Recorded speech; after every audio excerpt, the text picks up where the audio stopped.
Hola, ¿cómo están? En el día de hoy vamos a desarrollar un tema que es súper importante y súper necesario que conozcan cada uno de los detalles. Este tema se llama ruta crítica. Es parte de lo que es trabajar violencia por razones de género.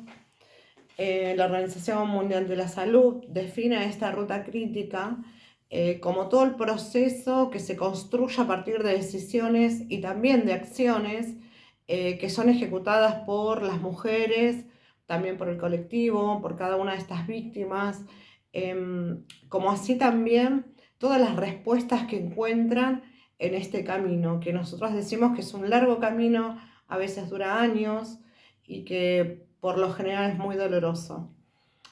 También en esta búsqueda que tienen estas personas, cuando deciden romper con ese silencio, se encuentran con muchas trabas, con muchas personas que a veces les falta la perspectiva de género para dar las respuestas que las personas están buscando. Em, Todo lo que tiene que ver con ese circuito de abordaje integral, que es lo que hay que ofrecerle a las víctimas, aunque nos duela la palabra víctima.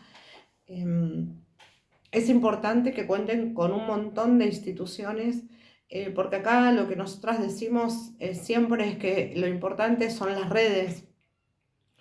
Es como muchas organizaciones, instituciones, hablemos también del poder policial, del poder judicial, de las instituciones municipales, del colegio de abogados y abogadas, servicio local. Aparecen en el escenario muchas personas, muchas instituciones, muchos actores, actoras. em, y en estos principios rectores que nosotras y nosotros tenemos para ofrecer y brindarle a estas personas, tenemos que garantizar muchas cosas. Una de ellas es, y nos parece todo fundamental y todo es importante, la confidencialidad como principio, ¿no? Estos principios rectores de los que hablábamos hace un momento, la celeridad, con qué rapidez nosotras podemos intervenir y colaborar en esta búsqueda de respuestas positivas. Las condiciones en que la persona también es recibida, es alojada, es contenida, garantizar que se respeten sus derechos. Por eso digo, son muchas las acciones y muchos los y las actoras que participan. También entender en las herramientas que también le podemos ofrecer a las personas, ¿no? Está todo como en este circuito de abordaje integral que es fundamental, que se entienda, que se comprenda. Hay algo que también tiene que ver con el consentimiento, ¿no? Este consentimiento expreso que sale porque estamos hablando de una urgencia probablemente en la situación de esta persona que en algún momento se decide o decide empezar a contar su situación, a poner la mano y decir basta para mí, y hace una acción que es la de empezar a hablar de su situación. También nos encontramos con situaciones donde sabemos que no podemos revictimizar a la víctima bajo ningún concepto. ¿Qué es no revictimizar? Si estamos hablando que aparecen un montón de actoras y actores, instituciones, por un lado, de la índole que sea judicial, también tenemos poderes, ¿no? Poder judicial, poder político, porque también aparecen las situaciones políticas, obviamente, ¿no? Todo es un atravesamiento político. El poder judicial, el poder político, las instituciones, las municipalidades. En todas estas situaciones, la mujer las atraviesa y a veces en una semana pasa por todas estas instituciones. Y lo que no hay en el medio es un informe donde diga, desde esa primera escucha tan fundamental para alguien que decide hablar de su situación personal, no se documenta, por lo mínimo que sea. Imaginemos un escenario de una mujer que decide separarse o que decide irse de su casa o que por el motivo que sea se acerca a una comisaría a realizar una denuncia. Hay una denuncia donde consta cómo se llama, dónde vive, el relato breve, porque estamos hablando que es el inicio, puede ampliar su situación en el juzgado o en la fiscalía, Pero eso inicial es importantísimo. Ahora, si de ahí es derivada, vamos a suponer, a un espacio donde la escuchen en su situación de género para la contención y le dicen, contame tu historia, sin haber leído la denuncia. Primer momento en que se revictimiza. Vamos a suponer que después la convocan al juzgado. Señora, está esto que usted denunció es así, ratifica, rectifica dicho, ratifica esos dichos diciendo que sí que es así. Cuénteme, vuelve a contar toda la situación. 2 escenarios de revictimización. ¿Se entiende? Y tampoco y así sucesivamente. Lo otro que no se puede hacer tampoco es sobreintervenir. Ejemplo, el juzgado o la comisaría deriva a un espacio de género. Pero además el juzgado le dice, bueno, además vas a ir a una psicóloga, a un psiquiatra, porque también pasan estas situaciones donde a veces todavía muchos departamentos judiciales no tienen como bien entrenada el tema de la ley Micaela, donde sabemos que estas cosas no se deben hacer. No hay que revictimizar y no hay que también a la víctima acusarla de que si tiene un relato desordenado hay un problema seguramente, lo comillamos, de salud mental. Bueno, acá un paréntesis también, todas las víctimas, las personas atravesadas por las violencias por razones o motivos de género, en algún momento el relato es desordenado. Primero, porque hay mucho para trabajar, si nunca tuvo contacto con alguien en una institución o alguien que le explique de qué se trata, qué les pasa a las personas cuando están vivenciando cualquiera de las violencias, de las 6 que ya desarrollamos o las modalidades. Bueno, la misma víctima empieza a sentirse culpable porque a veces estos varones culpabilizan, invierten esa carga de la prueba, haciéndole ver o entender que todo sucede por culpa de las mismas mujeres, ¿no? Que así como así me pongo, así me pones, mira lo que me haces hacer, terminan creyéndose esto que este varón sostiene. Siempre vamos a decir y vamos a hacer hincapié en esto, en que no son todos los varones, no hay algo al librito, sino que puede haber indicadores donde hay una coincidencia en que muchos tienen estas conductas. Conductas que después es importante poder trabajarlas cuando hay una denuncia y un juzgado que entiende que estos varones, para que no repliquen nuevamente estas conductas, puede existir el espacio de masculinidades para poder modificar estas conductas. Volviendo, lo que no hay que hacer es sobreintervenir, porque a la víctima le afecta muchísimo y porque en definitiva no encuentra una respuesta rápida. Entonces, como hablamos al inicio, según la Organización Mundial de la Salud, dice que el comienzo de esa ruta crítica es cuando la mujer decide romper ese silencio y empezar a contar, o denunciando, o contándole a una amiga. Ese sería el inicio, que sale puertas para afuera, entendiendo que las violencias avergüenzan, dan miedo. Muchas veces las mujeres terminan con muchísimo miedo. Ahora, también vamos a hacer un señalamiento en relación a que también es dentro de esa ruta crítica cuando alguien por fuera interviene. Vamos al ejemplo.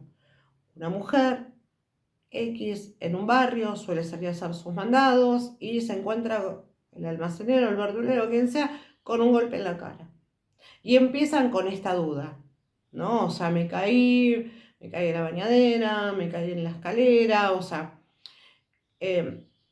vamos a ponerle excusas. En realidad es la vergüenza de no poder decir, sí, realmente me pegaron una piña o mi pareja es violenta, no lo pueden verbalizar. Y acá tenemos que hablar de proceso, ¿no? O sea, cada una de las personas tiene su propio proceso, su propio tiempo. No es cuando nosotras queremos, cuando el vecino quiere, cuando el familiar quiere. Y volviendo a esa urgencia, a esa emergencia, cuando interviene ese tercero, ese vecino o esa mejor amiga que decide hacer ella la denuncia. Acá lo que sucede también es que frente a esa emergencia, el juzgado toma la potestad de decir y resolver, bueno, frente a la emergencia, toma una medida y puede ser una medida cautelar. A veces no esperando la ratificación de esos dichos de su mejor amiga. ¿Sí? Porque quizás la citan al juzgado y dice no porque vos está amenazada o porque entiende que eso que le pasó, entre comillas, es su culpa, porque provocó a este varón. Bueno, de estos temas hay muchos ejemplos para trabajar y lo que sucede también en ese entorno familiar es que la familia cercana se cansa a veces, hijos, hijas, padres, de que la persona no corte esa relación. No la corta no porque no quiere, sino porque claramente no puede. Estar atrapada en las violencias es muy grave.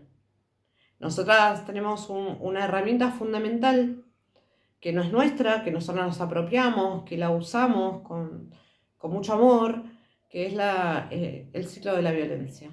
De Leonore Walker, esta psicóloga estadounidense que de tanto escuchar, ¿no? Las situaciones como muy parecidas, decide armar esta herramienta muy valiosa, porque ahí están en esas tres fases los movimientos tanto de la mujer como del varón o de la víctima y el victimario, ¿sí? Porque sabemos que no podemos dejar por fuera las diversidades que también viven las mismas violencias, ¿no? Entonces, si nosotras estamos entendiendo que la persona del otro lado lo que está necesitando es herramienta, es ahí donde tenemos que hacer foco. Una vez que se animó a abrir la boca y contar y romper ese silencio. No es necesario intervenir con una denuncia. No. Es un error pensar que si no denuncia no se puede intervenir. Sí se puede intervenir. Porque primero está la vida. Hay mujeres que se van de su casa con lo puesto, hasta en ropa interior. Hay muchos ejemplos de esto. Que se van con los niños sin nada, abandonando todo porque el límite de la persona no tiene fecha. No sabemos cuándo va a decir basta. Y puede que nunca diga basta. Sabemos que todo el tiempo están matando mujeres por este mismo motivo. No es lo que hizo la mujer, no es lo que provocó la mujer. Es este varón, es este violento, es este femicida que actúa de esa forma, decidiendo cuándo la mujer deja de vivir. En esta búsqueda, las mujeres tienen que encontrar respuestas con condiciones dignas de atención. Tenemos una ley, la 26.485, donde se tiene que garantizar sus derechos, condiciones dignas para poder hablar con un ambiente justamente ambientado, ¿no? Donde sea confiable, donde nadie más escuche que lo que ella cuenta, para que del otro lado los operadores puedan generar herramientas, hacer un trabajo con un programa donde vayan pasando por distintas etapas. Obviamente trabajando el emergente, porque quizás de semana a semana que viene la atención, puede ser que surja algo, lógicamente. Bueno, el emergente se trabaja. Y en ese trato digno tenemos que entender que ese consentimiento del que habíamos hablado antes tiene que ser respetado. Y si la persona frente a una pregunta del operador o la operadora no quiere contarlo, no podemos obligar a nadie. Eso es algo muy privado. Por eso se dice que es de índole privado la violencia. Ahora, pensar que cuando la persona toma esa decisión, puede ser que dure años en esa ruta crítica, transitándola, dolorosa. Porque las instituciones, para ir nombrando algunas, es hablar primero, amiga, amiga, no denuncia nunca, pero si denunciara es comisaría de la mujer o cualquier comisaría. Luego tiene que haber el sorteo de un juzgado, ¿sí? En ese sorteo de juzgado a veces pasan, sí, un fin de semana atraviesa hasta el lunes, martes, no hay nada. Ahora, en esa celeridad de la que nosotras hablábamos, tiene que haber algo que garantice que la mujer esté protegida. Entonces, no es la única forma que tiene la mujer de denunciar comisaría de la mujer o comisarías de seguridad, ¿no? Que son todas, porque eso lo dice la ley. También puede ser la fiscalía. Si la mujer está, la quisieron prender fuego, o la quiso matar, o le quiso prender fuego el auto, bueno, puede acercarse también a una fiscalía. Tiene la fiscalía también la potestad de poder generar todo el inicio de ese proceso de investigación, claramente, ¿no? La famosa IPP que conocemos. Y después de eso, la víctima tiene que aportar pruebas. Siempre están pidiendo quién más te vio, quién más escuchó, quiénes podrían salirte a vos de testigo, con nombre, apellido, dirección, para trabajar ese expediente.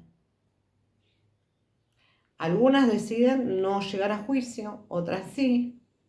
Es lo importante también, ¿no? Destacar del juicio. Ahora, si en el medio de todo eso pasaron 2, 3 años, las mujeres, cuando ya lograron un poco más de independencia, no están más en convivencia con estas personas violentas, tienen que trabajar. O estar maternando, trabajando y el hogar, y quizás tienen a alguien a cargo, un adulto mayor, se complejiza. Entonces a veces abandonan la tarea. Y se archivan, las causas en el tiempo se archivan.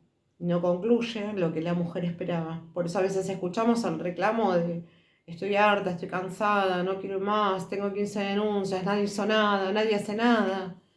Él está dando vueltas, aparece por mi casa, viene a mi casa cuando quiere, me rompió, no sé, el auto, me tira piedras a la ventana, rompió muchas perimetrales.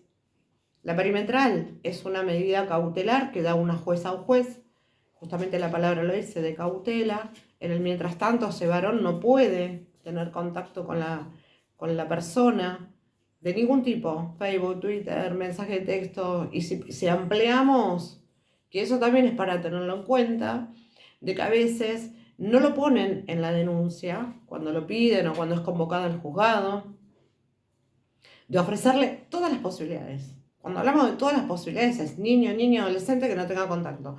Escuela o lugar de trabajo, donde están los niños, donde está la persona. Familiares directos. Bueno, cuando no se amplía, que tiene que ser totalmente amplia, el varón capaz que va a la escuela, saca a los niños y se los lleva. O va a la puerta del trabajo. Porque le ponen 500 metros y si ella trabaja, no sé, estamos en Moreno, trabaja en Merlo, ya los 500 metros, ya está. La realidad es que la puede ver tomando el tren del otro lado de la plaza. O pasa por el auto, ahí nomás del trabajo. Y ella camina para ir a tomar el colectivo, se rompe la perimetral. ¿Qué se hace? 911. ¿Se denuncia? Sí. ¿Es un delito? Sí. Se llama delito de desobediencia. 5 dedos, una mano, casi, casi, por acá, es la cantidad de varones que hay detenidos por delito de desobediencia. Entonces acá se entiende el hartazgo de las mujeres, el cansancio de ir y venir, de transitar esta ruta crítica. Cuando todo al principio dijimos que tiene que ser confidencial, que tiene que ser con celeridad, donde tenemos que garantizar los derechos, donde tiene que haber confidencialidad, donde esos principios rectores tienen que estar garantizados. Y las herramientas que le tenemos que generar a las personas, con un trato digno, con un consentimiento expreso. Que salvo emergencias, bueno, obviamente, si la quiso prender fuego, no hace falta que ella acepte el consentimiento, o sea, la justicia tiene que intervenir, no revictimizando, no sobreinterviniendo. Bueno, la verdad que es un tema muy ácido, muy fuerte, muy delicado, muy sensible. Esto es los conocimientos básicos en relación a ruta crítica. Hay mucha más información, como más detallada, a la hora de que la mujer decide romper el silencio. Y hay que respetar cuando rompe ese silencio.